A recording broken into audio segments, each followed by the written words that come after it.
acronym for stuff that we're not going to get into, but how well did they make profits? Went up by 170%. Victoria, your mic is open, so I feel like you have a comment. Oh, well, who doesn't have a comment for CPJ? I mean, guys, this is just incredible. And as Jason was saying, and as we started talking about last week, CPJ really turned around, guys. So this company was really like about to crash at first because pandemic hit, things were going really bad. But there was a turnaround. Tourism is on the rise, as Jason just said. So these results are just incredible. Bear in mind, they ran some losses last year. So meaning their profits, what you're seeing on the screen now, some periods last year, that was negative. So the fact that they're not only positive, but also made such a huge increase of 170%, that's incredible, guys. So if you look at the market, if you keep up with it, you'll see the market reacting to it. But it's interesting because you'll see some persons taking profit or some persons buying into it, but there's a whole lot of money moving through it and there's a whole lot of money to be made. So there's Jason writing it on the screen, what EBITDA means. Yeah, usually it's EBITDA, right? So usually taxes and depreciation are away, like they're swapped. So they spell it a weird way, but it means the same thing. Mm-hmm. Right, so all of these stuff are basically non-cash expenses. So a company's value is derived from how well it can generate cash, and these stuff are non-cash amortization. Yeah, so don't worry if you don't know what this means, right? Just know it means how well they made profit, right? Let's take the ink off the slide and look at some other stuff. Erase all ink on slide, and we get back my pointer because I'm going to need it. Cool. Now, current assets, that's a fancy term for whatever gives cash in a year. Right? It went up 42.9%. You always want more things that give you cash, all else equal. Current liabilities, on the other hand, are whatever will cost you cash in a year, and that went up even more than, like percentage-wise, it went up even more. So you might be saying like, okay, this is nearly 60%, and this was just over 40%. Why are we happy about it? Look at the absolute figures.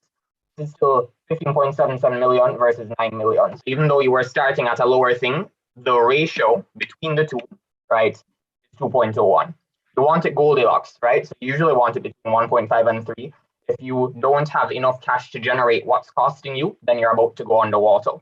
If you have too much cash coming in, that can actually be a problem because you could be allocating it better to make even more money. So you don't want to be having too much cash on hand or too little cash on hand. You want them in a sweet spot, in a Goldilocks spot, and that's exactly what CPJ managed to maintain. Now we're going to look at this. This is an excerpt from the income statement, if I'm not mistaken. Over here, let me move my Zoom thingy. You see that at the 12 months ended June 2021, so that's June 2020 to June 2021, they had in brackets means negative. So they were a loss. Each share lost 21 US cents. This is not Jamaican dollars, 21 US cents. In 6 months, so the 6 months ended December 2021, so you end June and then you end December, another 6 months. Not only did it go to zero, so it's not like you're no longer losing anything, but you're no longer gaining. They made twice the losses that they were making. So I don't know if you guys get how huge this is, right? You imagine you were 20 feet underwater, struggling for air, and now you're 40 feet above the surface. Like that's how fast they managed to improve. Some more stuff. Okay, so this sounds really good, right? Like all of these things sound too good to be true. So I was looking for, okay, what's the catch? And this is sort of a cash. It's not a big deal. When you see current assets, cash is a current asset, right? Because if it can give you cash within a year and you have cash, that means you have cash. You have cash within a year. Cash didn't really go up much. So I'm like, okay, well, what are they doing? Accounts receivable. Accounts receivable means that other people have goods for them that they didn't pay CPJ for yet, and this doubled. That can be good because there's money out there for you. But guess what? Suppose some scare, some bad news article, some COVID restriction comes out. I hear just Prime Minister tweeting that curfew is at 11 o'clock, right? But like, if something happens and then these restaurants, these bars, these hotels do not have the money to pay CPJ because their cash flow is gone, well, that's a big risk. So even though the expected value of COVID stuff is getting optimistic, it's just a big risk, and you don't really have return without risk. That just doesn't really happen. So I'm not saying that this is a bad thing. I'm just saying, instead of saying woohoo CPJ to the moon, bear in mind that there are risks that you'd be exposed to if you're going into this. And this is not financial advice, but to finish our section on CPJ, some of us may not be very happy, and I thought that this would capture it. So, yeah. Any comments on CPJ before we move on? I thought it was pretty interesting that you mentioned the accounts receivable thing, because just this week there's news about Hard Rock Hotel not paying CPJ. Like, apparently they didn't pay there's a court case going on between them now because Hard Rock didn't pay CPJ. Well, I didn't hear about it. Thanks for that. And court cases are expensive. So if somebody doesn't pay you, it's not like, oh, just take them to court. It's like you have to pay. So that's not fun. That's why I just thought this. I wonder how much this court case is gonna come up to, and how much it's gonna take out to the companies. But I guess we'll find out in time. Right, because like if I owe you $1 million and you take me to court for it, and your legal fees are $3 million, right? Yeah. Like, okay, can you get me to pay legal fees as well? Sure, but hassle and time, and the million that was worth $1 million today, by the time the Jamaican court case system gets that resolved, is that million really worth what it used to be? So exactly, that's this. When we're talking about accounts receivable almost doubling, these are the risks we're talking about. And it's not that CPJ is a good or bad company. That's up to you to decide. But we're showing you how it's broken down. I just love that photo. Okay, another financial statement dropped, Fesco. So I didn't dig through this one as profusely, but I'm going to show you some of the highlights. So their profit after tax, and I keep talking about their profit after tax, which I think is really cool, because if your profit after tax for 3 months grew by 250.9%, and then for 9 months year to date, it was 140. This is a smaller number, but it's still like big, right? And then 9 months exceeding 12 months by like, what, 57.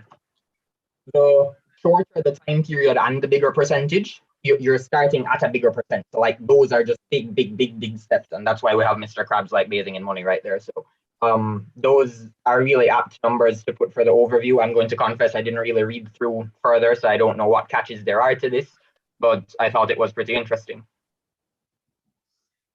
I know Victoria has been particularly excited about Fesco, so I don't know, maybe she could have something to say about performance. So guys, the funny thing about Fesco right there, like even before their statements came out, they've been like really spiking and shooting up, kind of like out of nowhere. But I guess people really had big expectations, and then boom, the statements dropped. 250% profit, 250% up on profit. That's incredible, guys.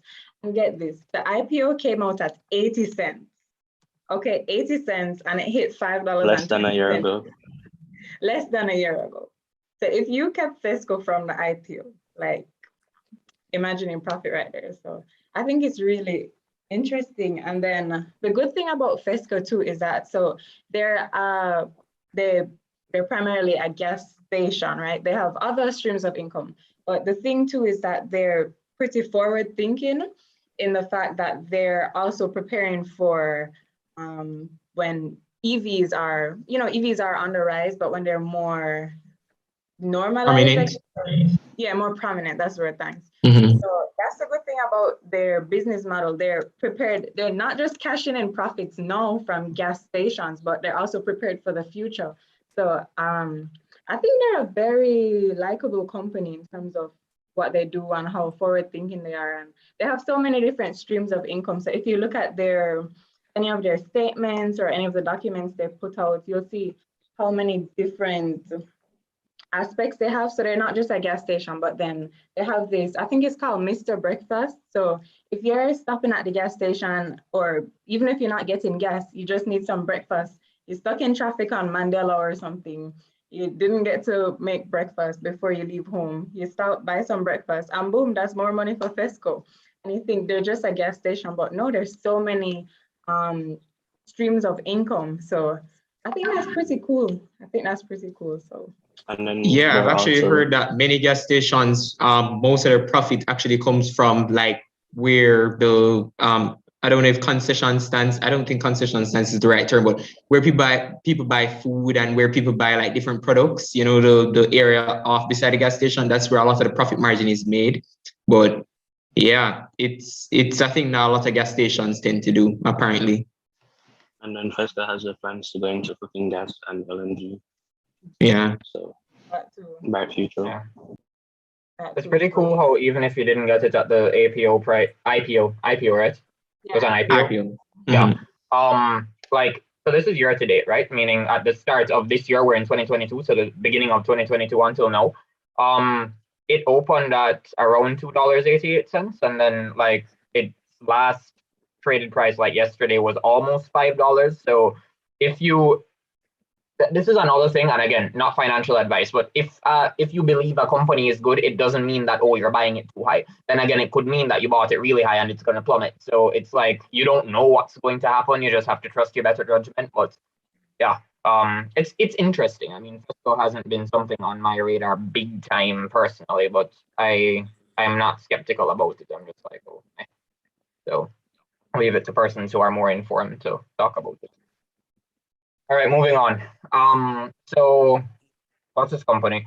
Sagicor was looking to buy 100% of the shares in Alliance Financial. Now, Alliance Financial came under big scrutiny recently because of some compliance issue, I believe. Was it some money laundering thing?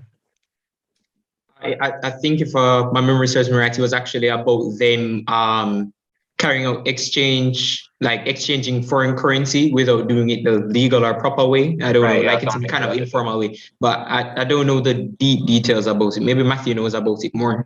I think essentially they just essentially broke BOJ's guidelines. So I think they just made US dollar loans that they weren't supposed to make. It might have been over a certain amount.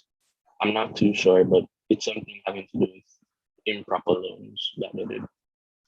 So Alliance, the directors, and some associated companies got sued.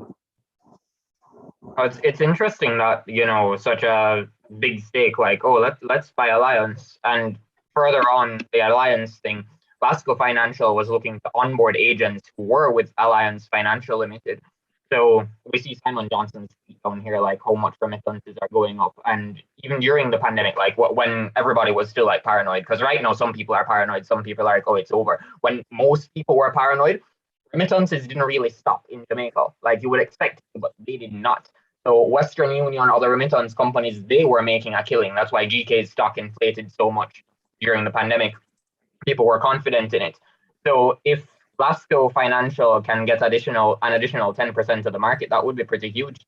And that's again in this alliance thing. So I guess it's breaking up and people are trying to salvage, like, okay, let's reallocate this capital, because even if, you know, they were said to be nefarious, they still have stuff that we can use. So I mean, that's how I see it. I guess it will be interesting to see if they actually manage to get any agents, since Sagicor is banned. So Sagicor is pretty huge. Yeah, You'd like be picking between Sagicor or would be interesting for real, yeah. Gillian is there. Okay. Continuing. So Wisynco, I haven't checked their financial statements recently, but I was told that they had a whole lot of cash on their balance sheets. So when they're saying, oh, it makes a shift in the company's stance from one of safeguarding cash in case of pandemic fallout to spending on growth projects as the economy continues to recover from the health crisis. Well, it's pretty cool that Wisynco is making this investment to expand. So again, it's something that we want to watch. Just more of the news that's going on this week. Yeah, I think this is actually a really interesting story as well, because they stocked up on cash like big time for the purpose of the pandemic. You know, if anything were to happen, then at least they have some reserves to back them up. But now that they're more optimistic on, you know, getting out of the pandemic and the economy bouncing back, they have so much cash and they can do so much with it. So I think they have a whole lot of plans in the works to do some expansions and some investments to, you know, of course, ultimately boost profits in the end. So I think they're a really interesting story as well to keep an eye on. So when we were talking about current assets, like your current ratios, that's the stuff that can generate cash within a year, including the cash you already have and stuff that are going to cost you cash in a year. That ratio you want between 1.5 and 3, give or take. Wisynco is an example of having a lot of cash on your balance sheet, at least how they were, to the point where investors were saying, wait, they could use this cash to make more profit. So this article and this news, if they make good on it, may be them making good on that, because I have heard, and this is not me saying like, oh, going to do a survey and saying, oh, everybody in Wisynco, are you confident? But persons have been telling me, like, what is Wisynco doing having so much cash when their competitors are not? We know Seprod is kind of like strapped for cash now because of the fire and stuff. So the cash on their balance sheet isn't going to be as big. Even if they have assets and they're generating cash, it's not like they have a stockpile like Wisynco, but they had to use it. So again, it's something interesting. Anthony's asking, where do we source this info? This is from the Gleaner or Observer, I think. I should have credited it. I'm sorry for that. Yeah, it was a Gleaner. Yeah, but these stuff are publicly available. So usually the Jamaica Stock Exchange publishes news on their company on stuff that are listed on them, and either it's a PDF that's right there on the website, or there are some news articles somewhere that they're published for the public's use. Yeah, guys, we won't take it for granted that everyone knows the website. So the official Jamaica Stock Exchange website is jamstockx.com. We just sent it in the chat as well. So that's the official website. All the news is there, all the stocks and everything that's listed. And of course, you can do your own Google search. Type in Wisynco on Google. You'll see the news or any company that you're interested in. So you just have to really do your research. Yeah. So an example of Google News is like, oh, sorry, go ahead, Matthew. Yeah, I was just saying all of this information is either from the news or from the stock exchange. Yeah, and Google News, I mean, I know Jamaica isn't a huge internet footprint place, but Google News is pretty useful too. So I took this screenshot of Google as well, just to show like, okay, you go on Google News and you type inflation and let's see what's going on. So inflation is going on pretty badly in Jamaica as well, and globally. We see how, I think these reports were today, 2 hours ago, 90 minutes ago. And I made this like not long before today's meeting, like after midday. And it's crazy. So inflation, some people blame like the Fed printing so much money and, like flooding the economy with so much money. Some persons blame supply chain shortages, right? So, which is a whole kind of worms on its own. Maybe it's both. Maybe, there's some other stuff. Geopolitical tensions don't help. Like if you're expecting inflation, you're going to charge more because you're going to expect that to be less. And then, for people to afford your thing, they have to charge more and so on, so on, so on. Inflation just becomes a big thing. So yeah, that's what's going on in the world. 7.5% in a developed economy like the US is pretty alarming. Some people or a gentleman here who was in our meme early on, Jerome Powell, right? Malik, help me out. You muted. Yeah, that's him. Oh yeah. So I'm not commenting on how it happened, but this is what's going on, and we're bracing for the value of money to go down. So this is why putting your money in real assets like investments can help to preserve the purchasing power, right? One patty that when we were in grade 3 cost $60-$70, now costs $220. What happened to all that value? Did somebody steal? Inflation. So it's something that we want to be on the lookout for. Or you never know, you could put it into the metaverse or maybe NFTs if you're looking forward in order to hedge against inflation. But I am no investment advisor, so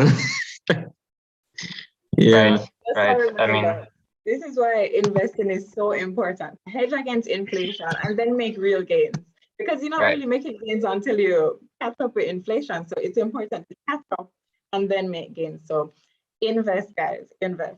Right, because if you made 10% on your whole portfolio, right, and inflation was 7.5%, your real gain was 2.5%. If you made 5% on your portfolio and inflation is 7.5%, you have lost 2.5% of your purchasing power. Better than losing 7.5% of your purchasing power. So even if you don't make par with inflation, at least you're not getting poorer as quickly. Right. But yeah. That's a wrap for today. We have any last things? We have about 2 minutes to take any questions or comments, or I think we can go right ahead and introduce our guest speaker. Yes, thank you, Jason. We always love your 5 minutes with JD presentations. I think everyone looks forward to it. And what we're also looking forward to is our guest speaker. So as we said, guys, our guest speaker today is Jillian Jackson. She'll be talking to us all about personal finance, everything that we need to know when it comes down to budgeting, credit cards, mortgages. So Malik, over to you to introduce our very special guest speaker today. Yeah, guys, so as As Victoria said, we have a speaker, so let me introduce our speaker, Jillian Jackson. So guys, Jillian Jackson is a financial blogger who has over 15 years of experience working in Jamaica's financial sector. Jillian's academic and professional experiences in understanding financial instruments with special emphasis on data analytics drives her passion for explaining complex ideas. Her goal of playing a part in improving Jamaica's financial literacy inspired her to launch a blog, financialsensibility.com, where she raises awareness on the lesser known aspects of common financial decisions, such as purchasing a home, applying for an auto loan, and the benefits of having a pension plan, among other interesting financial topics. Guys, please help welcome Jillian Jackson. Welcome, welcome, welcome.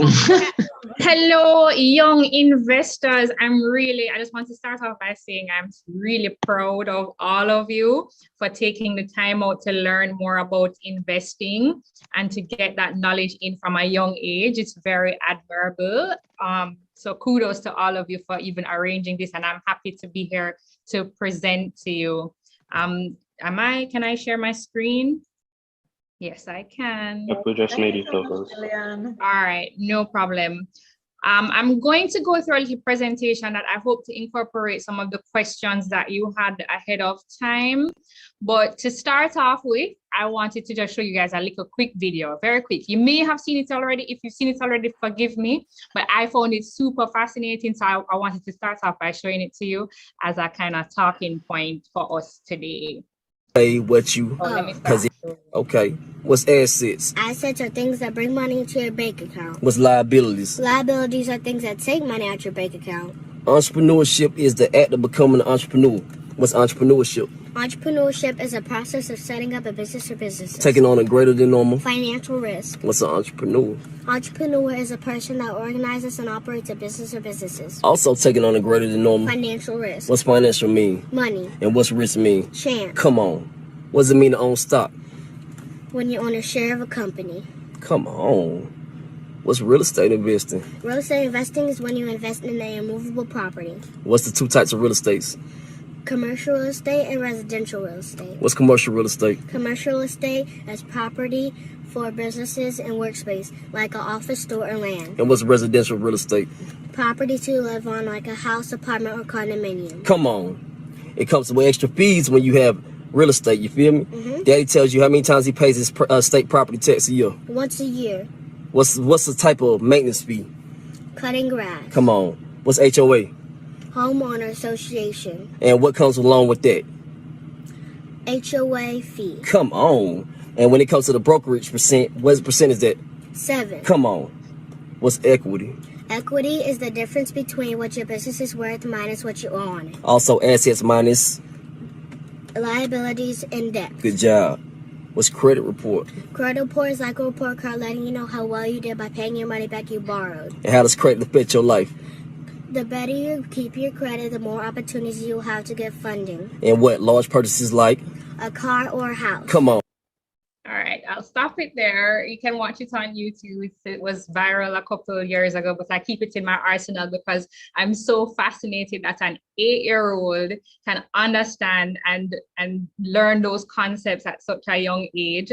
Imagine if you knew those things when you were 8. I mean, you're off to a great start right now, but if I knew those things when I was 8, I'm sure I'd be much better off. So kudos again, and I really admire the group here that's promoting financial literacy and financial education.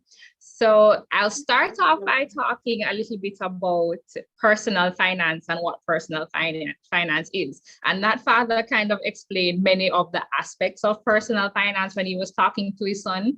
But basically, it's how you manage your money, how you spend your money, how you get additional income, how you invest your money, how you save your money. And I also like to say how you understand your money. So what puts money in your pocket and understanding what takes money out of your pocket. So if you have a good grasp on all of those things, I would say that you are off to a good start in understanding your personal finances. Any questions on that before I kind of move on?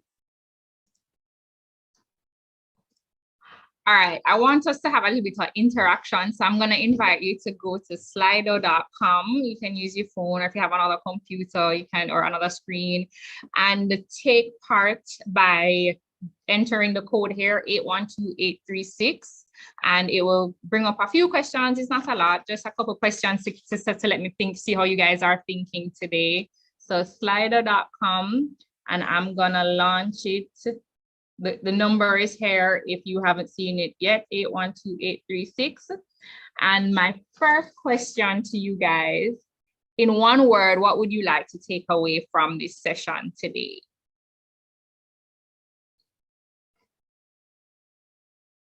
I see a hand up. Go ahead, Anthony. You can actually type it in on slido.com. So when you type it in, the results will come up here. Let me press show results. But go ahead, Anthony. Okay, all right. Good afternoon. So, there's this lady that I often, well, religiously watch on YouTube, Anna. And Yeah. one of the things that she was saying that, well, for any age really, but for young people, one of the things that she advises for is that if we buy, yes, Anna Palomino, yes. So if we Yes, buy a home, or we're paying the mortgage, it would be a smart idea to rent out somewhere that is lower than your mortgage payment, and then rent out the place that you own and have that rent. It to some sense either cover the mortgage or cover up a large part of it. Now, it seems sensible, but I was wondering, if I could get a second opinion on that.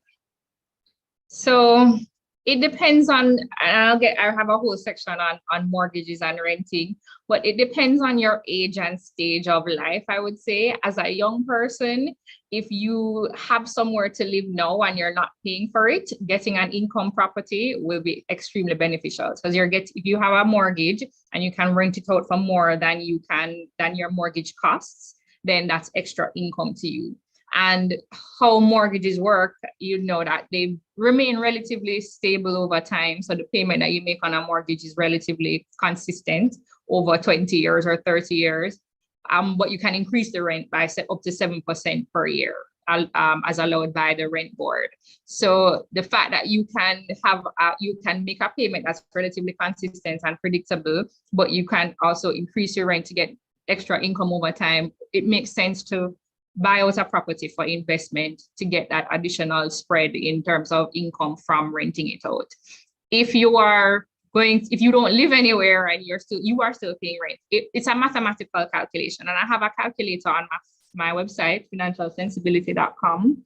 It should have been on the first slide, that a rent versus buy calculator. So if you put in all the variables about what it would cost for you to rent where you're living now, what you're spending on rent now, what you would be able to get in rental income, what your mortgage costs, you can actually put that in a calculator and look at what your returns are over 5 years or 10 years. So yes, it makes sense, but I always go back to numbers. I'm a numbers person, so I go back to the math and I would put it in the calculator and look at what it's looking like from a financial standpoint. If that investment, even though you can't predict all the variables, generally, housing prices go up in Jamaica.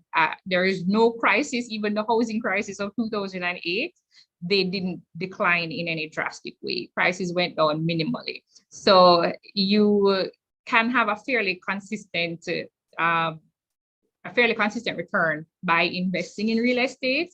But anything can happen. Even with COVID, prices didn't go down with COVID. Prices don't go down for houses in Jamaica. So it's one type of investment, not the only type. And it does take a lot of energy, I'd say, because to find a property if you're looking in Kingston is near to impossible with a normal person's budget.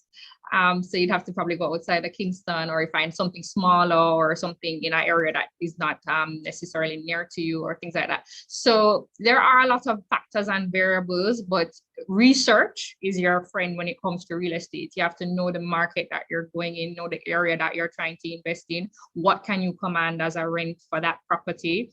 So if another ideal situation as well would be to buy a property that you can live in and rent out a piece of it. And if you can rent out a piece for what your mortgage is to cover your mortgage, that would be even another solution that you could explore.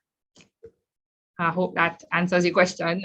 But I will get to some more on mortgages and renting versus buying very soon. So, okay, you guys want to learn about investing and budgeting for sure, leverage, literacy, new financial knowledge and understanding, and how to manage money while living life. So you want to manage money while graphing. All right, let's go to the next question. Oh, did I do this wrong? Let's go. How do I go to the next question? Oh, here. So, all right. So on a scale of 1 to 5, how well do you manage your personal finances? How well do you think you manage your personal finances? So are you budgeting? Do you know what you earn? Do you know what you spend? Some of you, I know you guys are young, still in school, you might not have an income yet, but do you know how much you take in? Do you know how much you spend? If you get an income, it's from maybe your parents, that's considered an income for you. So like, if you are like me, when I was in high school, I heard you guys saying when you were in third form, patio was $75. I don't even want to age myself, but when third grade, patio was $75. When I was in third form, patio was $25. So I had to manage my money extremely carefully. I got $100 for the week as my income when I was in high school, and I had to budget out $25 actually it was $20 for the patty and $25 for a soda. So that was my total budget. I had $45 to spend, and the rest of it I saved towards a JanSport bag, which I really wanted. So I had to budget extremely well from a very young age. So I'm a budgeting guru. The budgeting templates that I use, I've been using them for decades, or over a decade, because I am a consistent budgeter. So, all right, some of you have said, oh, great. Almost 20% of you say you definitely manage your budget well. 27% say 4, and most of you are in the middle. All right. Well, maybe what I will provide. Okay, it's gone up. Quarter of you have, but only 12% have answered, and I see 37 people on this call or on this Zoom. So I would love for the rest of you to chime in and let me know. All right, but good job. Hopefully some of you will be further along that scale when I'm done today. So let's talk about budgeting first, since we're on that topic. How do I manage my personal finances, and how do I do my budget? So as I mentioned before, personal finances is just understanding how to manage your money, how to invest your money, how to generate income, how to save, how to spend, making a budget, and learning more. So knowledge is a part of your personal finances. You said that you watched someone on YouTube, Anna. There are so many places that you can go for knowledge, and you guys are here today. So of course you're interested in learning more. So the next question is, what is the ideal budget breakdown? This one I want you guys to answer in the chat. So do you have a budget in place? Yes, Sidonia, I know the $100 couldn't pay your fare, but back then it was a lot of money, girl. All right, do you have a budget in place? All right. Yeah, if Patty, imagine if Patty was listed. If Patty was listed, I could have bought Patty shares back then, and then I would be rich now. All right, do you have a budget in place? I'm looking for the answers in the chat. I'm not seeing them yet. All right, no, yes, somewhat, no, ish. If it's ish, that means no. Somewhat, okay, it's a no. All right. Okay, at least nobody said nobody got time for that. I guess you guys are kind of interested. So what's a budget? A budget is just how you balance your income versus your expenses and what portion you put towards your savings. Why do you need a budget? Because I am a firm believer in this mantra. This is my mantra for life. If you can't measure it, you can't manage it. And the companies that you were looking at before I came on, it was Visinco and all of the other companies, they have to all have budgets in place because they need to know how income is coming into the company and how they are spending money. So just like any proper financial steward, you should also know for your own self how money is coming in and how money is being spent so that you can maximize your income and maximize your returns and deliver profits to yourself so you can invest more, right? So if you can't measure it, you can't manage it. So I'm a firm believer that having a budget is the only way for you to know what you can, where you can cut down, where you need to grow, what you're spending too much on, how much you have to brush this weekend, like how the curfew has been raised now. I know everybody wants to do some extra 1 hour extra of brushing. So your budget is gonna help you determine if you can. Yes, Jason, I see you ready for the road, like carnival. All right. So a budget can help you to do a number of things. It can help you get out of debt. It can help you achieve your long-term goals. I know some of you have some goals. What do you guys? What are some of your goals, guys? You can hit me up in the chat and tell me. You want to buy a house? Are we trying to pay off our student debt? Are we trying to buy a car? I know we want to get a job. What are some of those goals? You want a pool, Alia? Girl, you're living your best life. So, all right, we have some lovely goals here. People want to you step up in a life, as they say. And for you to do that, you have to be able to understand how much money you need to be able to achieve that goal. All right, Sebastian. Sebastian wants to be a house husband. All right, that's an admirable goal. I wish I also was a housewife, but unfortunately, my personality will not allow that. But it's a good thing to fall back on. All right, okay. No, Sebastian, I'm not shaming you at all, not at all. All right, so in order to achieve some of these goals, in order to plan how much we have to spend, in order to understand how much we earn, and when I say earn, I don't even mean from your lunch money or from your parents or from your little side hustle. I mean even from your dividends and how much you're investing and your returns on your investment. How much do you get from all of that? So putting that in one place, I do it at least once a year. I look at all of those things. I don't do it regularly, but I look at every single thing that I earn any income at all from, just to understand my financial position at the end of the year in terms of my income and I track everything that I spend on as well. And of course, budgeting helps you to plan for emergencies, because if you know that you spend, for example, $30,000 a month or $10,000 a month, suppose there's an emergency and you need to be able to fix your car, or to, you have a health scare or something like that, you end up in the hospital. How are you going to cover those costs? So where is that money going to come from? You have to have an emergency fund in place, which can only, and the guideline is to have 3 months of your expenses. So budgeting will help you to figure that out, how much you're spending, so that you know how much to put down for a rainy day. And I know everybody might say, oh, I don't get any money, so I don't have any to save.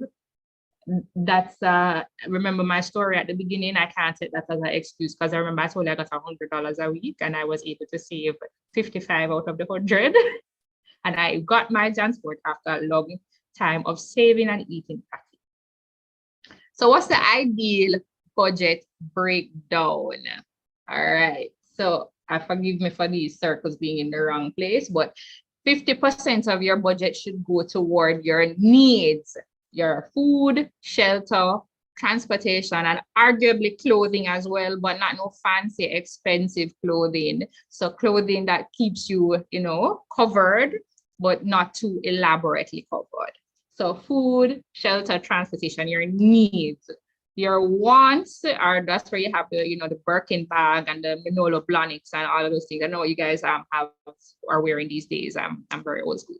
So your wants go into that middle bucket, 30%, and you can, put that towards the latest iPhone, all the Burger King that you like to eat, and the KFC, and of course the braffing that Sebastian is gonna do later. That's where you put 30% of your budget towards.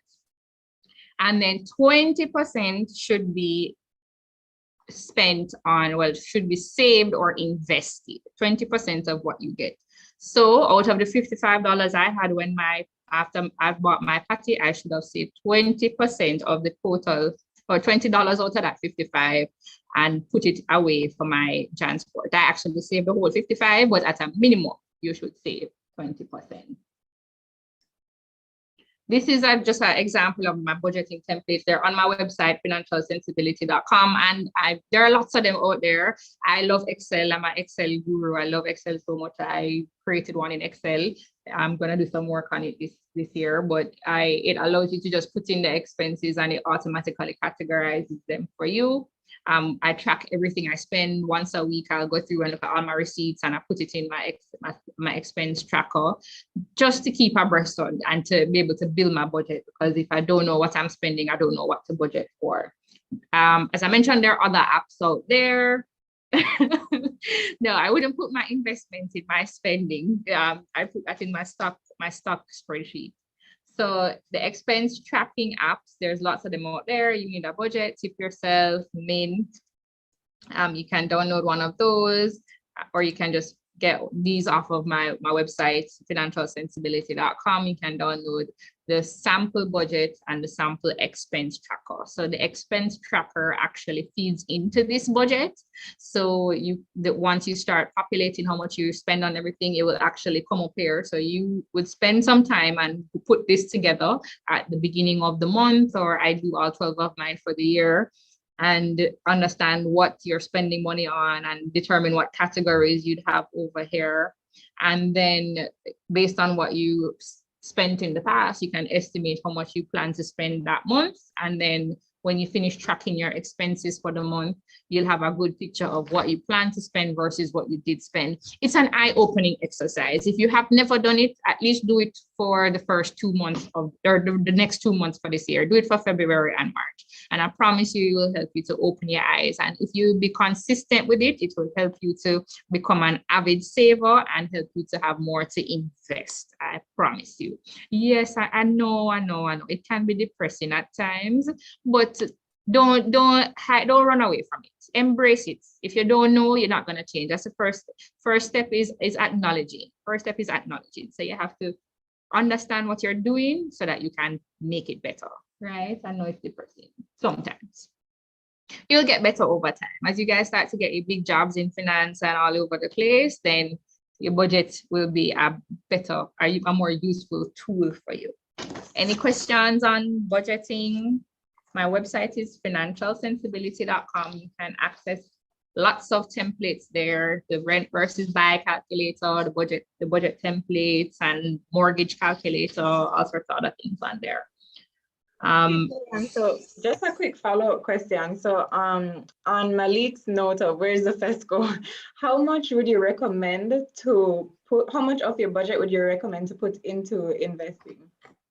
So out of the 20%, it's a funny question, or not funny, but out of the 20%, if you don't plan to use it soon, if you're really investing for long term, then you can put most of it there.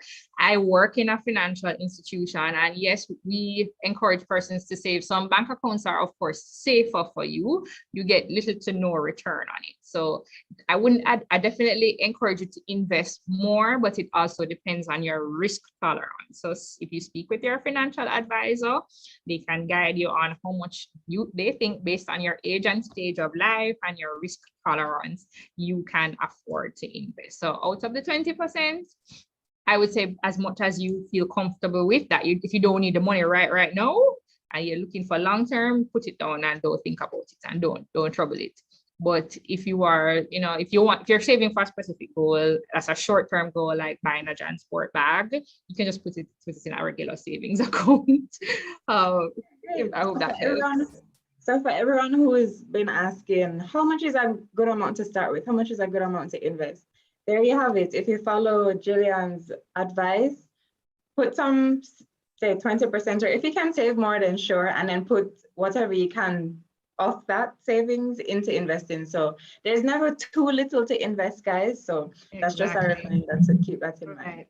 Yeah, the power of compound interest. You need to invest any amount that you can. Any amount that you can. I talk about this all the time. I can imagine. That's why I'm not touching on investing too much, because I figure you guys beat that horse in your meeting. We love to hear it. All right. Yes, agreed, Malik, the eighth wonder of the world. So another question that I wanted to kind of answer is, how do you prevent lifestyle creep? And so persons who want to go out braffing and they just got a new bump in their salary and they want to go out and buy a Lamborghini now, or they want to take a trip to Dubai now that they've gotten a little increase in their salary. So what are ways to avoid lifestyle creep. So instead of saving more, you're spending more when you get that increase in income. So there's a little rule of thumb that if you do get an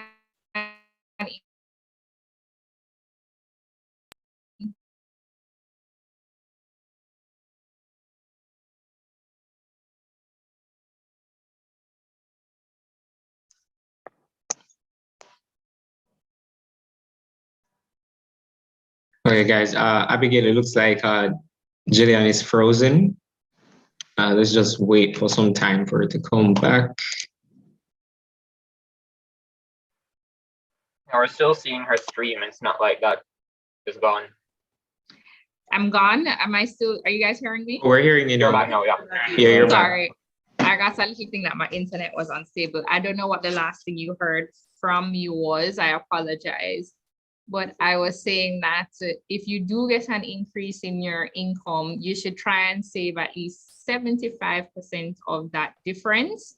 So if you're earning 100,000 and you move up to 200,000, try and save 75%, $75,000 for the first couple of months, just to ensure that you're not jumping into lifestyle creep too much. I know there's going to be some pent up needs, like, you know, you really wanted to buy a car, or you really wanted to buy a new dress. So just wait a couple months, like 3 months, put that into a savings or investment plan, and then you can probably ease into spending some of it, because you can't avoid lifestyle creep. Sometimes as you earn more, you find more things that you could spend your money on until you're like super rich and you're buying football teams and basketball teams. And that's a level of wealth. That's not rich, that's wealthy. So that's where we want to be. And to do that, we have to start somewhere and invest really early as we can. And then to also, if you create a side hustle, so if you're working in a regular job and you find a way to earn extra income through a side hustle, you should save or invest all of that money to help to prevent lifestyle creep and have something put down for the future, or to achieve your big goals that you had mentioned earlier.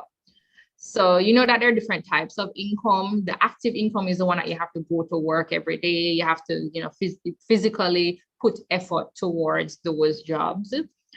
Passive income is where most people want to be, where we earn income in our sleep, right, by owning shares, renting property. Some of you may have a YouTube channel that you earn income from without even having to put much effort into it. You may have a blog, or you own a part of a business maybe, or you can just do things online like surveys and things like that. That's more active income, but passive income can come from many different sources, and that's where most of us want to be. And then of course our portfolio income is when we get capital gains from our stocks, shares, or if we trade foreign currency and things like that.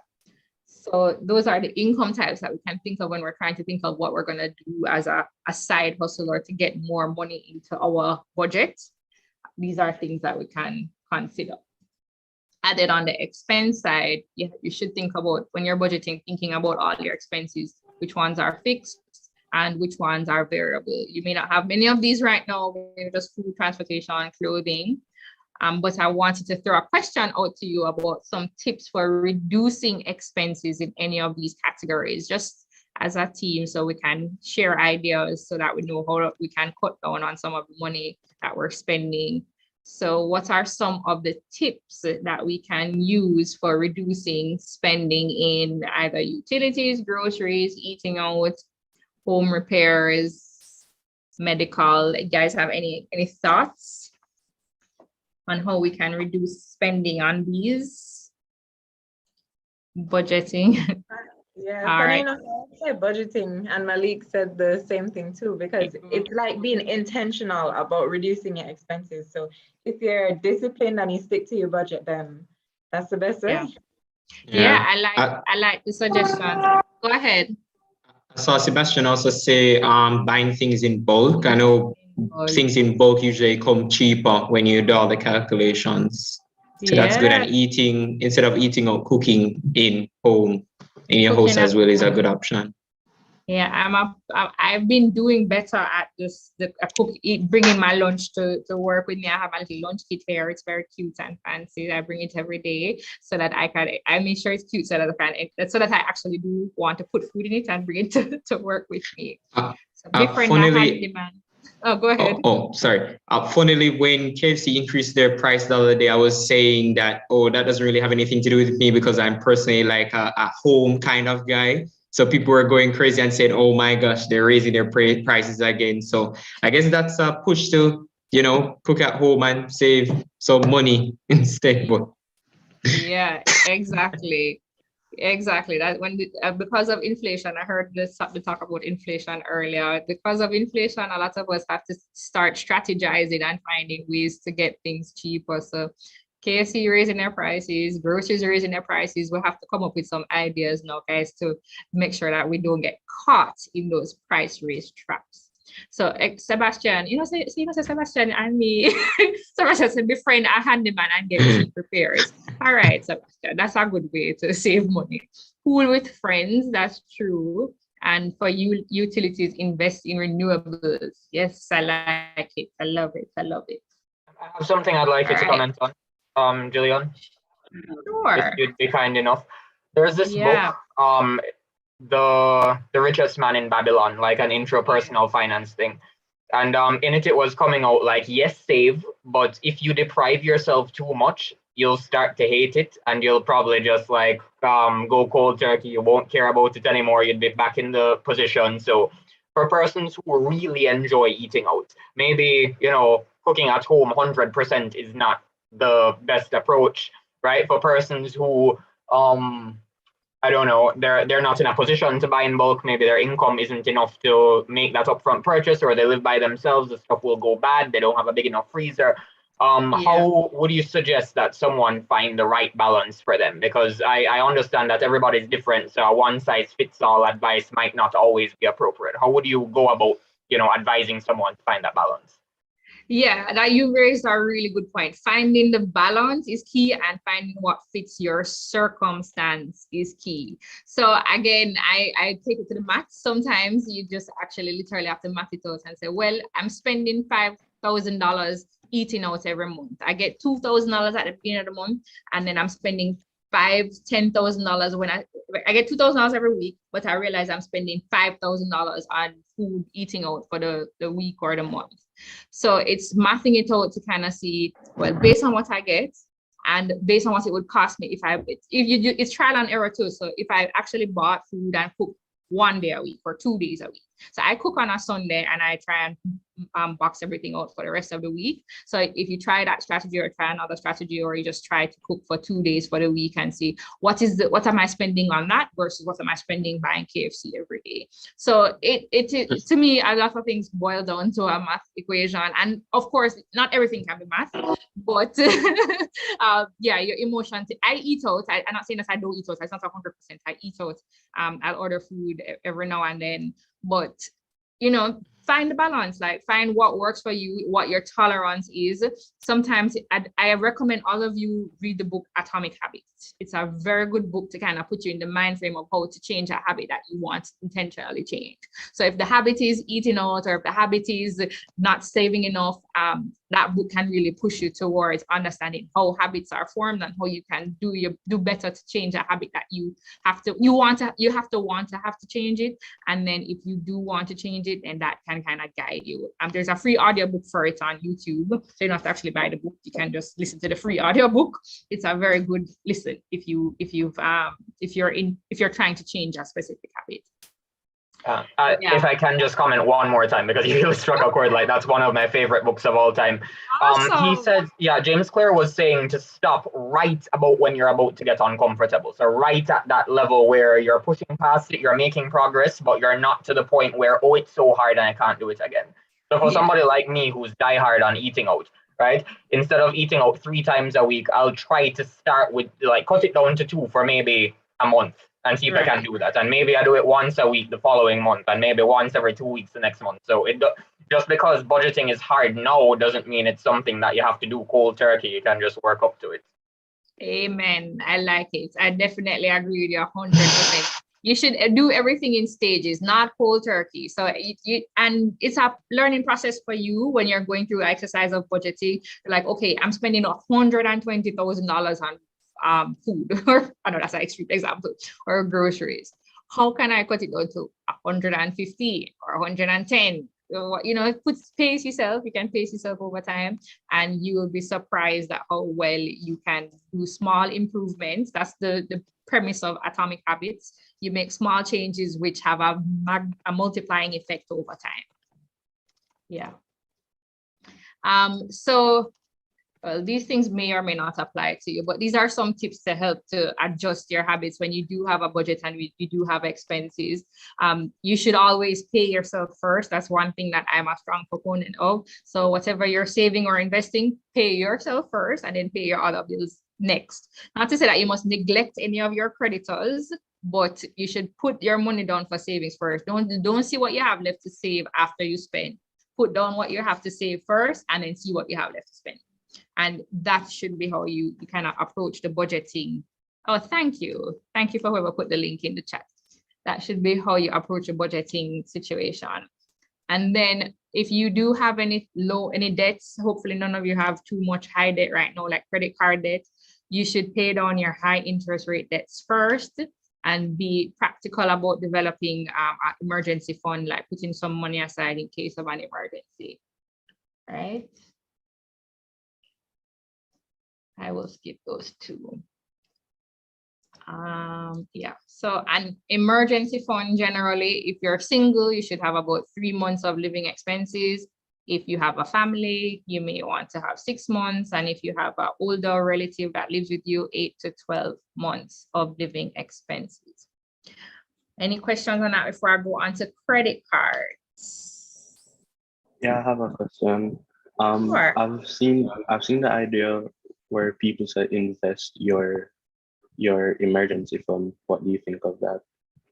So an emergency fund by nature is something that you need to access quickly. So in a situation like a car breaking down or a health problem, you need to access those funds in a relatively quick way. Not that there's some investments that are pretty liquid. Of course, if you're investing in stocks, you may or may not be able to sell it depending on the volume and value of what you're selling.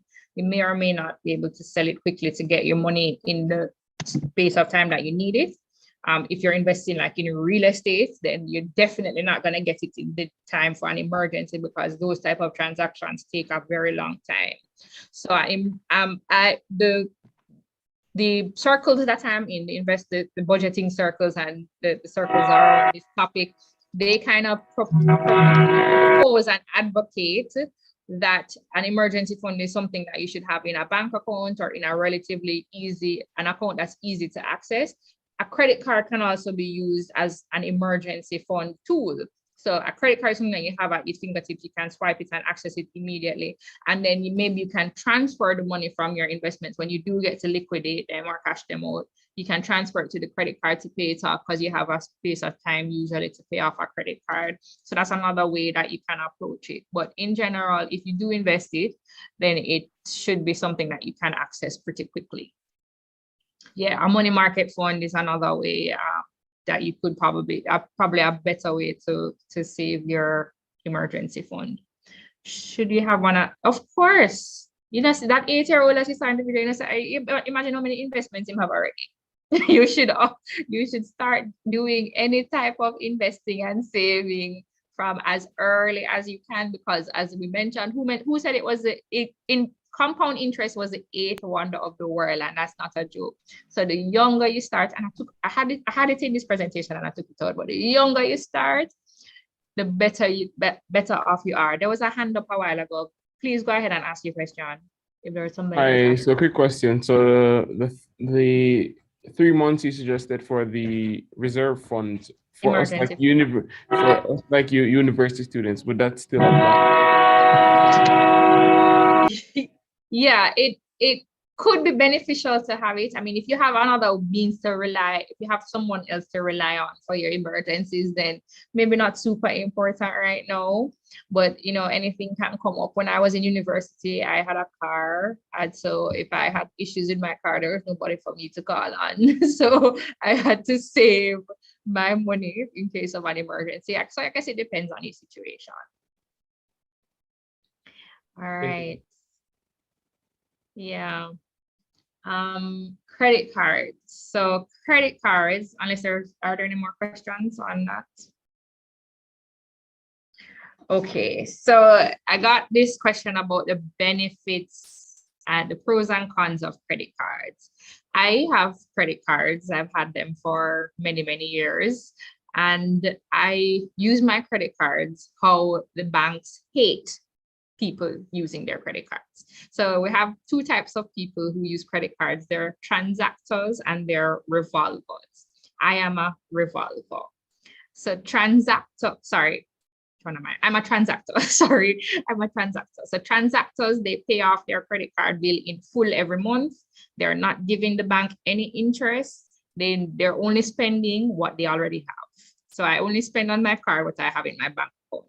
So when the credit card bill comes, I can pay it off with what's in my bank account. Why do I do that? Because your credit card can give you additional benefits. So you can have cards with miles, cards with points, you can have cash back. I have all types of credit cards and I spend them in different situations. And then I pay back all of them in full on time every month. So the bank doesn't get any fees from me other than the annual fee. So that's a fee that you have to pay every year. Some of them don't even have an annual fee. So yes, a transactor is somebody that just spends money and they spend money on their card and they just want to collect the rewards and the points that the card offers. A revolver now is somebody who will have a balance on their loan, on their credit card. They don't pay it off in full. They're paying the bank a lot of interest. They're paying the bank a lot of late fees. They're paying the bank a lot of no payment fees. So the bank is collecting a lot of money from these people. Those are the people the bank loves. So if you're one of those people, you will be in problems. The bank will be happy, but you will not be. So you can get trapped in debt if you don't pay off your credit card bill in full. And it's very easy to get credit card debt. It's very easy to rack up credit card debt because of how easy it is to use a credit card. So you can be spending, you don't know how much you're spending. Eventually you reach your credit limit. And when the bill comes, you're like, oops, I don't have that money to pay it back. So I'm just gonna pay the minimum fee. And then when you don't pay the fee in full, when you don't pay the full amount, if you only pay the minimum amount that the bank says that you need to pay, then you're charged interest on the entire amount. So you're charged interest, even if you pay, if your credit card bill is $100,000 and you pay $90,000, you don't pay it off in full, you're charged interest on the full $100,000, even if you pay 90% of it off. So that's something that many people don't know. It's not really advertised because that's how the banks make money from you, right? So if you pay your bill off in full, you will be fine. It takes a lot of discipline to do that. It takes a lot of willpower not to spend what you don't have. So as I mentioned, even if you're using it in an emergency situation, don't make it a habit. You can't have an emergency every month. Every month is an emergency. So your car popped down this month, you forget to buy something that month, you need your phone break that month. It can't be every month you have an emergency. So if you're truly using a credit card wisely, you only have an emergency once in a blue moon. All right.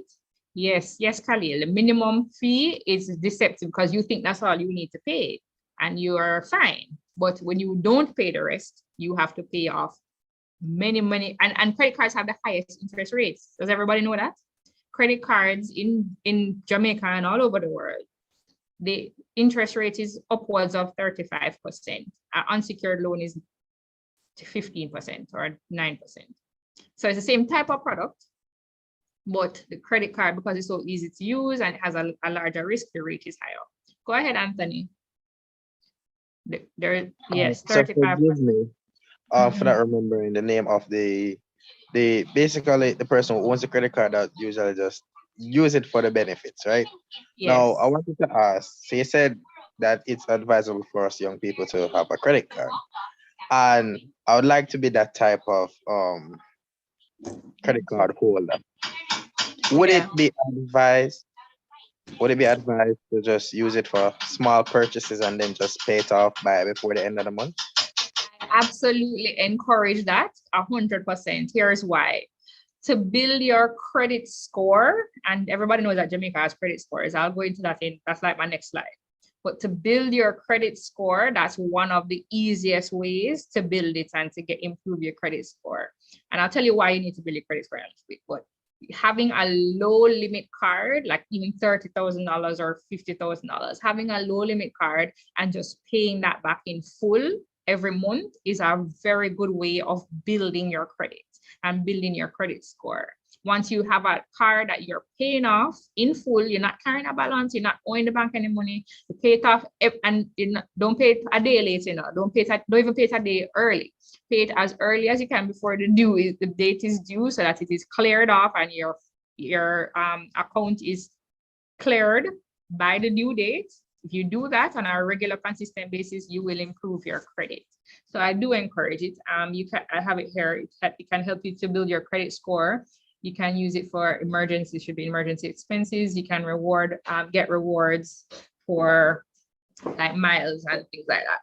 But it can tempt you to spend what you don't have, very high rates, and the debt that you accrue when you don't pay it back, it will negatively impact your credit score. Anthony, you had another question. Your hand is up still. Oh, sorry. I'm supposed to take it down, but I'm going to just reiterate what you said. You said we should pay off that credit balance in full before the date. Yeah, in full before the due date. Yeah, as soon as possible. Before the due date, yes. So I won't even tell you the drama that I've had with that, but I sent my payment in maybe 6 days before the due date, and I still got charged fees because they didn't get it. They said that I sent it in late. So I went and I sat down in the bank for 4 hours to get my fees refunded because I had proof that I had sent it in 6 days before it was due. Dan, I see your comment in there, and I'm sorry to say that you're not correct. So you can go on my website. I have a list of all the credit card providers and what their rates are. JN Bank has the lowest credit card rates in the industry right now. Based on my last research, it could be FGB or JN Bank, but it's definitely not NCB. Any other question? JN Bank's rate is 34%. I have 2 questions. Can I go ahead? Sure. Yeah, go ahead. So for the credit card now, like how do they determine the limit? I always wonder about that. And for us university students, like the barriers that to get it, it's kind of high. So how do you suggest we navigate around? Yeah, I agree with you. If you don't have an income, it's hard to qualify for a credit card. There are ways if you can get a low limit one, and I know some of the banks are trying to push financial inclusion to give persons access to credit products. So if you apply for one and it's a low limit one, once you have any form, but you have to have an income more than likely to get a card. They determine the limit based on your income. To cut a long story short, there are many variables, but your income is what determines what you get as your credit card limit. In general, banks don't want your debt to be more than 40% of what you earn. So that's kind of a guideline. Not if it's going to be an exact science, but in general, 40 to 50% of what you earn, you should not have more than that as debt, and that's all your debts. So auto loan payments or car payments, student loan payments, credit card payments. They don't want the total of all of those should not be more than 40% of what you earn. Dan, go ahead. Hello. So I wasn't saying that NCB had the lowest. I was saying that I believe that is the lowest on their most common card. Okay. I got you. And secondly, I also have a question. Would it be a good idea to what's the term? I don't remember the term. To pay excess on your card and then use it to shop. Like for example, put the money on your card first, like you're buying something that costs $20,000, you simply transfer the 20,000 or even more, 25, 30,000 to the card and then buy it with the card. That would work for like a prepaid card, kind of like a gift card or a prepaid card. You don't have to, there's no benefit to doing that for a credit card. I mean, it could give you, help you to be more disciplined. You're only spending what you know if you have a negative balance on your card, but you're giving the bank free money when you do that. So you keep your money and let it earn interest longer than you give it to the bank to let them earn interest on it. So from a personal finance perspective, you want to keep your money, if your money is in that account, even though it's not earning much interest in a bank account, but if it is earning interest on an investment or something, keep it as long as you need to keep it so you can meet your obligation in time without giving the bank free money earlier than they need it. If that makes sense. Thank you very much. That makes a lot of sense. I didn't think about it. Thanks again. Yeah. So the time value of money is an important concept. The longer you have your money earning interest on it, the better it is for you. All right. So let me tell you a little bit more about credit reports. All right, quick one in the chat for me, guys. Tell me, have you ever checked your credit score? I know not most of you probably have not, or have had no need to. If you didn't take out a loan for something, or you didn't have to get a utility in your name or anything like that. Oh, first you're hearing of it. Oh, I love this group. I love to tell you guys all about how you're going to succeed in life. This is definitely one of those ways. All right, so how do you check it? Great question. So Jamaica has 3 credit bureaus, and their names are Credit Info, CRIF, and Credit Information Services. So 3 credit bureaus. All right, credit bureaus provide credit reports to financial institutions, utility companies, even people landlords, for example. My landlord wanted a credit report when I was looking for somewhere to rent once. So credit reports show that you are consistently repaying your debts when you say you're going to repay them. So for a credit card, for example, if your credit card due date is the 28th of the month and you consistently pay it on the 29th, you will not be in a good credit standing with the financial institution, and it will negatively impact your credit report. So in a sense, it's a lot of math behind it again, but they try to analyze and assess your repayment patterns on your obligation. So not necessarily a loan. If you have a utility bill in your name, anybody here have a utility bill in their name? If you have a utility bill that has your name on it, it may contribute negatively towards your credit report if you're not paying it back on time. So you can pay it back, but if you're consistently paying it late, it's not a good look for your credit. So a credit report gives a score, usually from about 300 to 800, a score between 300 and 800. 300 means you are a terrible credit, you don't pay back any of your bills on time, you borrow money and you don't repay it. So no financial institution or no company should give you any more loans. If you are 800, that means you pay all your bills on time, you pay your credit card back on time, you pay your unsecured loan, you pay your student loan, you pay all of those things back on time. So you are a good risk. So banks can give you favorable terms if you want to go and borrow with them. When I say favorable terms, for example, a mortgage can be 8.5% if you are a medium risk. But if you're a good risk, you can get that same mortgage for 7%. And the difference between 8.5% and 7% is millions of dollars, millions and millions of dollars over years. Trust me. So having a good credit report is very important if you want to have assets like a car or a house that you need to get some leverage or financing from a financial institution to be able to acquire. And I bought my first car when I was 19, and I had to go to a credit union. A credit union took a chance with me at my young age to get a car because luckily I had a job, a part-time job at that time. to be able to afford a car. They didn't have credit reports back then. They took a chance on me, but for you to be able to be taken a chance on, you have to show that you're consistently repaying your debts on time. Somebody called me the other day and they said, I had a student loan and I migrated and I did not pay it back on time. So I didn't get a chance to send the payments. And now I've come back to Jamaica and I want to get a car. I can't get the car. Nobody will give me a loan for the car because I didn't pay my student loan when I was abroad a few years back. So you sit down here, unmute and ask your question. I'm not clear on what it is. If you don't mind. Sidonie? All right. So yeah, if you're asking if your credit score goes down every time you check it, not really. So there is an adverse impact of checking it multiple times.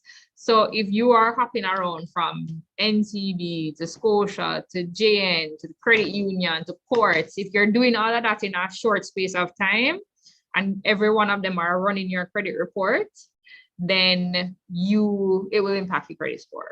It will be like you're trying to access too much credit in a short period of time. I forgot to mention that you can go and check yours right now for free.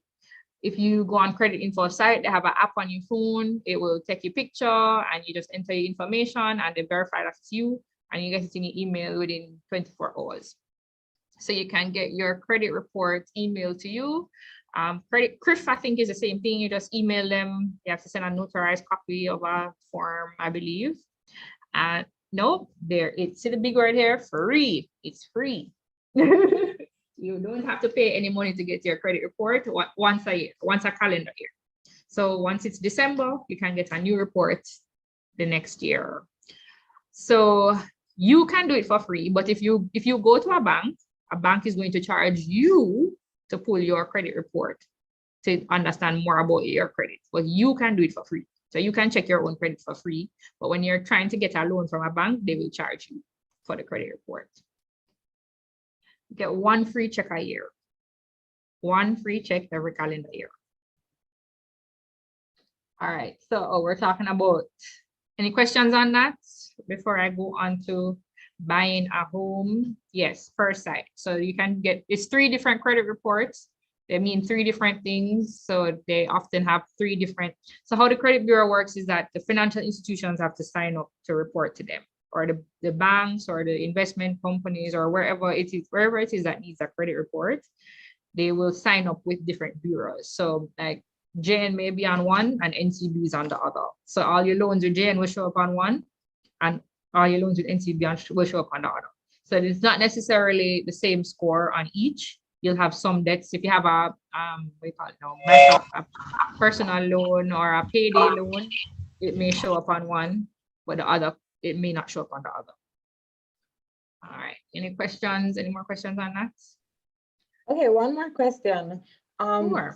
Since you recommend us getting a credit card to build our credit and stuff, where in Jamaica would you recommend is the best place to get one in terms of, say, the rewards that you get, balancing that with the fee, especially if you're able to avoid the fee completely?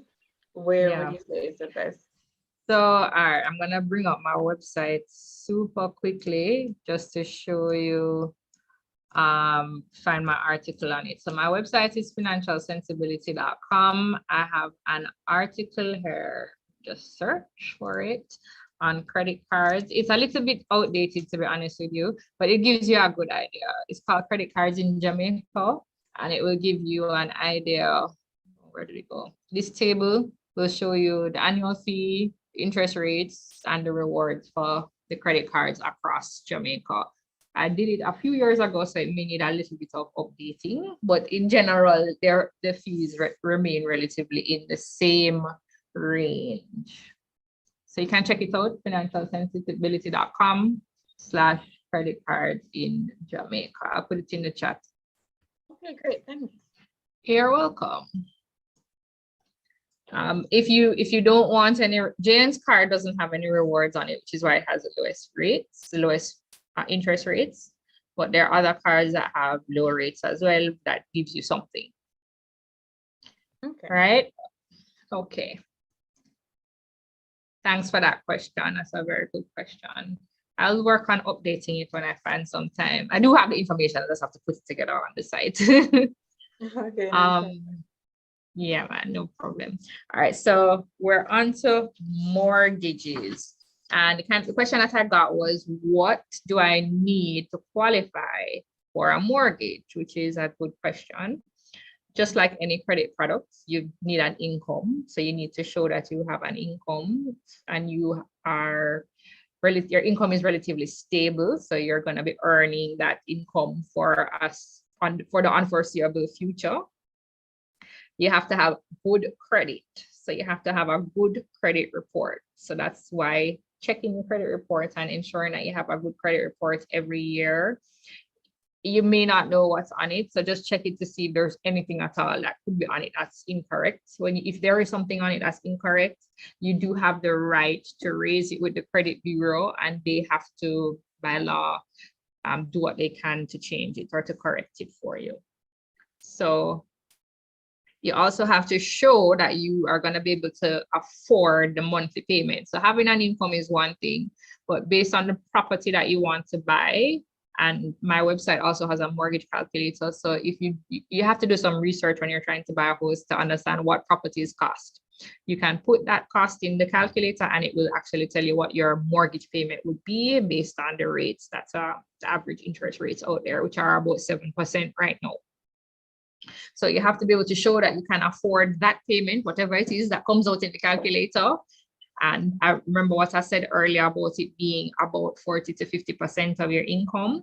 So if they do that calculation and that payment is more than 40% of your income, more than likely you'll have a harder time qualifying for that loan. And you also have to make a deposit on the property. So if the property costs $20 million, you're going to have to deposit, I believe, about 5 to 10%. So up to $2 million you're going to have in savings or investments to even start the conversation about buying that house. What I recommend, what I found is that you need to have at least 20% actually of the value of any house you're trying to buy to cover the cost of your deposit and all the fees that you have to pay. So there are a lot of fees involved. Closing costs is what they're called. There are a lot of fees involved in buying a house. So you need to save or invest at least 20% of the value of that house to be able to afford the fees and the closing costs and the deposit. So how do you prepare for home ownership? You begin by building your credit. That's one. You have to be able to consistently show that you can repay a debt and you repay it on time. And the second thing is to start saving and investing. It's a very big leap to be able to afford $2 million or whatever the amount is that you have to pay down to buy a property. Based on what I'm seeing, that you need at least that right now. And that's a big number. It's hard to come to that number. It was very hard to reach there for me. So you have to start saving to get there. There's no two ways about it. You have to save and invest. Saving might not get you there, but investing definitely. You have a good chance of getting there with investing earlier than you would with saving because of how investment works, of course, as you know. Another question is, how does the NHT play a role in getting your mortgage? So when you start working or when you start getting a pay slip from your employer, you'll see something come out of your pay called NHT. You'll also see things called PAYE and NIS, and you'll see pension coming out. But the big thing that the most valuable thing to me, I think, is the NHT part. So the NHT is a deduction that comes out of your pay. It's called a statutory deduction. NHT is a statutory deduction, and I believe it's, 2% of your pay, or is it 4%? I have to check. Whatever it is, it goes towards the NHT. So it's taken out of your pay and it's handed over to the NHT. What that does is that gives you the right to go to NHT when you are ready to buy a house and say, NHT, I'm ready to claim my NHT benefit. And what is your NHT benefit? You can purchase a house at the lowest interest rate in the market. I think I have a slide on that. No, I don't. But NHT has the lowest interest rates in the market. There are lots of benefits for NHT has, but I'll just give you the top ones. So their rate is about 4.5%, and the market rate is 7%. And the difference between 4.5 and 7, I need you guys to go on my website, download the mortgage calculator, and put in the difference in between 4.5, put in 7% and then put in 4.5%. And it will show you that the monthly payments are much lower. The interest that you pay over time is millions of dollars in difference. So there's a difference between the two, millions and millions of dollars in difference. So having the NHT on your side when you're ready to purchase a home is a no-brainer. So you must use your NHT benefits if you have it. If you don't use it, you're throwing money away. So NHT being deducted from your pay, once you start paying NHT, then you can get access to that benefit. If you don't use it though, you get a refund of it in 7 years though. So if you started working in 2022 to this year, and you start paying NHT this year, whatever you got deducted from your income in NHT this year, you can get it back in 2029. So you have to wait 7 years, but you can get it back. That's the beauty of NHT. So you can claim a refund on whatever comes out of your pay, and you can also use it to buy and build your house. If you don't want to buy, you can also use it to build. They also give home repair loans, and they have for their properties. So, NHT also builds houses. So you can buy on the private market, or you can buy an NHT house. And that's a qualification process. You have to fill out a form, you have to be waitlisted, you have to use they have a point system where they mostly give it to older persons because the waitlist is extremely extensive. And if you do get one of those houses, you can get 100% financing. So you don't have to do a down payment if you get one of those houses and you have an NHT benefit. So NHT is good stuff. Go ahead, Victoria. So Jillian, just to clarify, NHT lends you up to 6 million, right? Right, 6.5 million. So 6.5 million for, yeah, 6.5 million. So 2 people together can borrow $13 million. Okay. And yeah, so you can join with somebody else, you can join with many other people, like 5 of you can come together and say you want to buy a house, and you guys use your NHT benefits and you get it at the lowest rate possible. Okay, and I also had a question about the deductions. So you have to wait 7 years to get your first deduction. So is it every 7 years, or once 7 years pass it, you can claim it each year? Because each year. It's each year, because I noticed like during New Year's time, people rush to get their NHT deductions and put it in really quick. So yeah, I was wondering if it's like every year. Yeah, so if you started working this year, you can claim in 2029, 2030, 2031, 2032. So it's every year based on whatever was deducted from your pay 7 years before. So it's every year that you can access it. Okay, thanks. Right. Yes, Dan, totally agreed.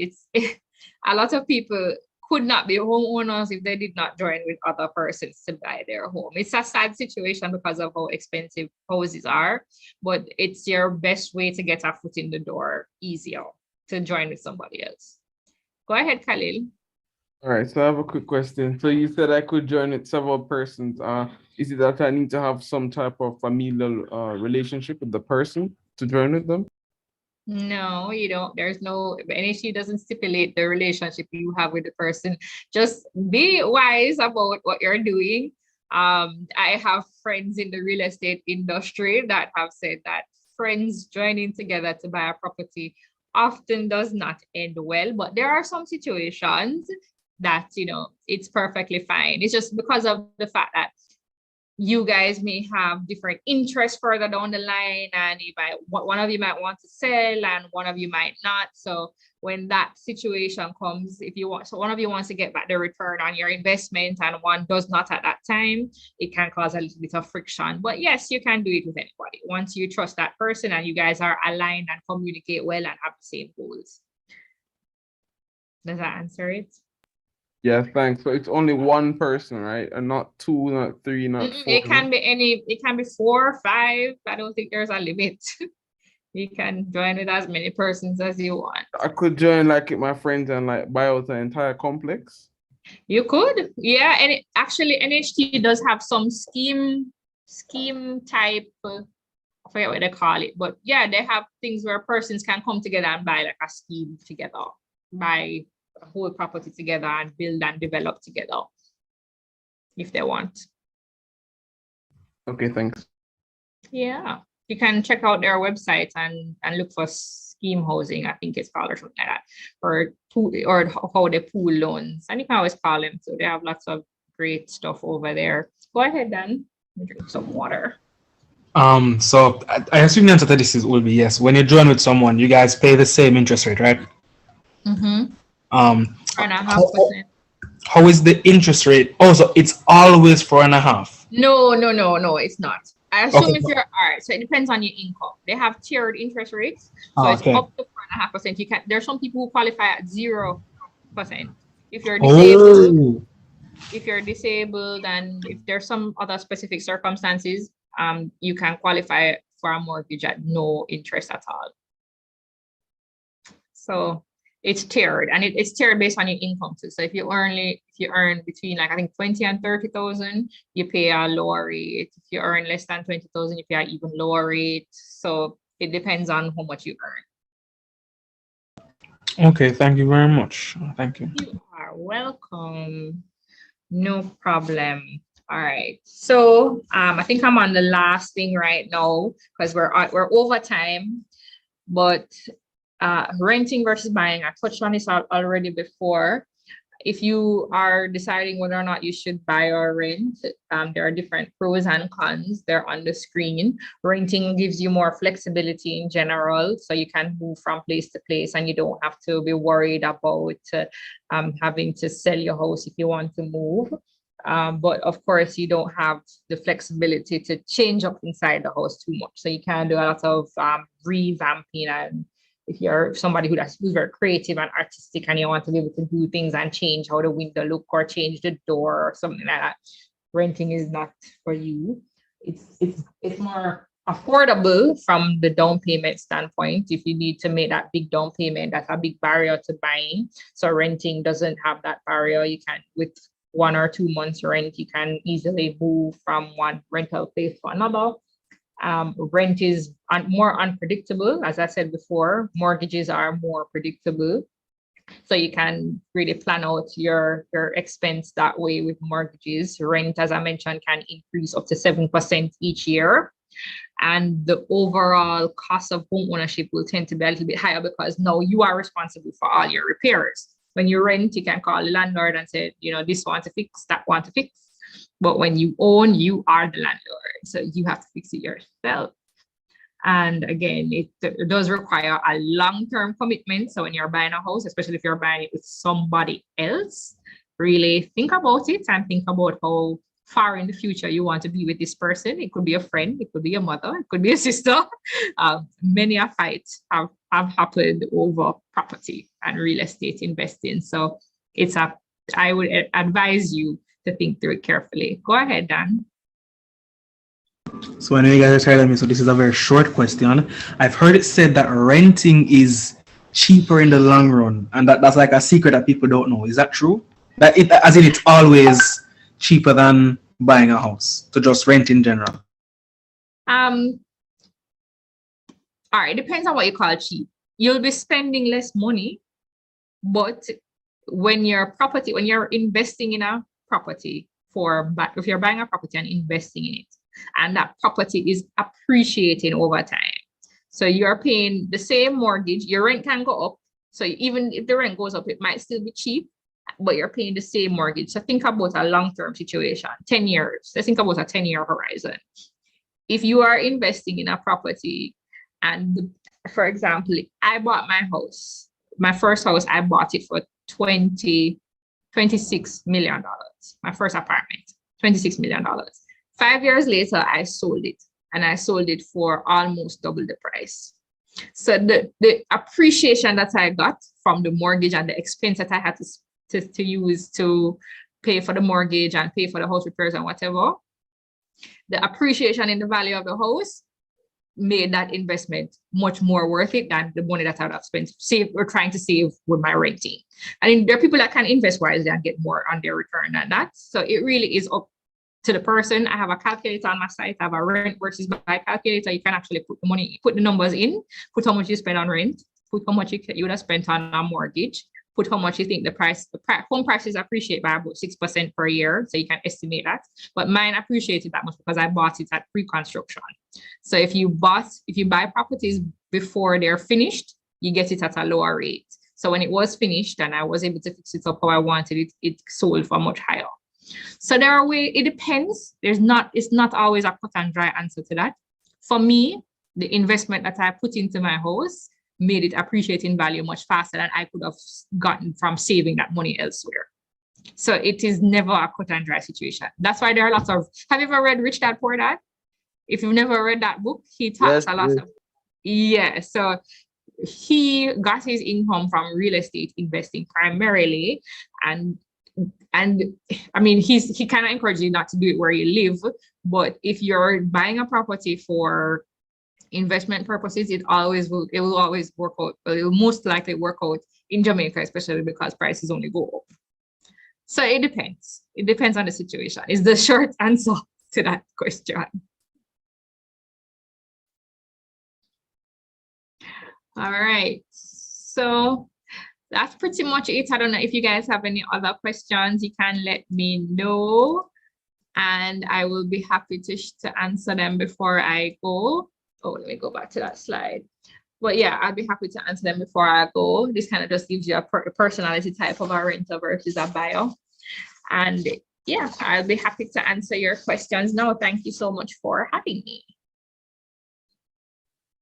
Thank you so much for being with us, Jillian. This was a really, really good presentation.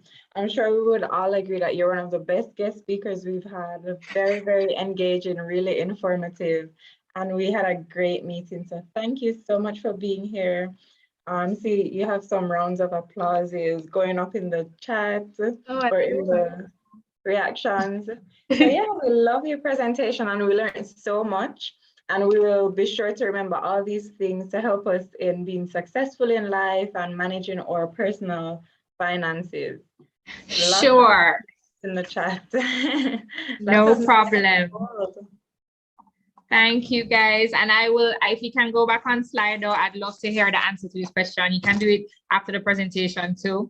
I want to just get an understanding of what the most valuable thing that you learned today is. So if you could go back on Slido and just type in this code 812836 and answer the question for me so I can have it, so I know what you guys are interested in. I would appreciate it. Alrighty. Okay. I bet you that's Sebastian. I would have bet my left dollar that is Sebastian right now. All right. Cool. Check and build your credit score budgeting. I like it, guys. Thank you so much for having me. I'm gonna run, but you can still send in the answers. And if you have any questions, you can reach out to me. I'm on Twitter at Miss Jillian J, and I'm on Instagram as Financial Sensibility. So you can reach out to me if you have any additional questions. Perfect. Thank you. All righty. Bye, Thanks guys. for coming. Yeah. Thank you. Thank you, YIC members. Had a great meeting. Thank you all. Wow, 35 people still here and it's 5:17, so that's a great sign. Thank you guys so much for coming out. Remember to tell your friends to come so we keep growing our club, you know. Last semester we got up to what, like 80 members or so. So it's up to us to help the growth. I mean, I think we're all so proud of our club, and we can all agree that it's the best club at UWI. So let's continue to grow it, guys. And yeah, stay tuned for next week. We have a whole lot planned for you guys for this semester. So as always, remember to invest. If you haven't started yet, now is the time to start. Today, tomorrow morning, you know, the market opens at 9:30. So if you haven't invested as yet, make sure you start now. And yes, there's a WhatsApp group. Actually, we have a form to sign up. So we'll plug that in the chat if anyone has the link really quick. There's a Google form to sign up, and then we'll send you a welcome email, and so that we know you're officially on the list. And yes, and you get the WhatsApp link in the email. So we'll send that form in the chat if we can find it. So let me just find it right now. Yeah, I'm looking for it. Okay. Okay, here we go. I can copy this link. Okay. Oh, sent it. Okay, great. Here's another short link. So yeah, thank you guys a million, and stay tuned for next week. Enjoy the rest of your week, guys, and have a great weekend. And goodbye.